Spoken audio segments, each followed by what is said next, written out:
Wherefore have ye left the high, holy, and eternal heaven? Today, we are looking at a question that has the power to restore your original standing. We are diving into the perfected record, specifically the Book of Enoch, chapter 15, verse 3. Initially, this verse was an indictment.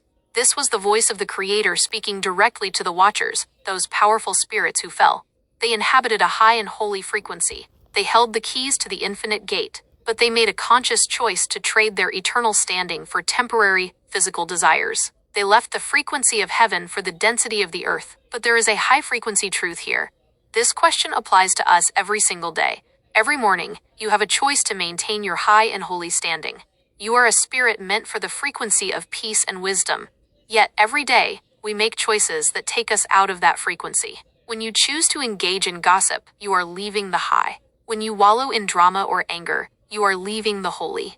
When you submit to the ridiculous systems of fear and lack, you are abandoning the eternal and descending into the lowly ground. Enoch 15:3 is the ultimate reminder that you are the architect of your own frequency.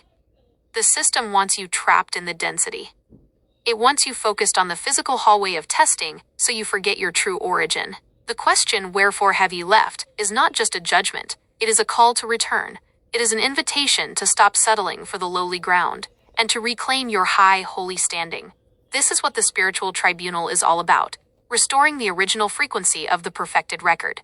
You do not have to stay in the low vibration. You can choose to reach for the sky and stay anchored in the high. Welcome home to the sanctuary. Make sure to like, share, and subscribe.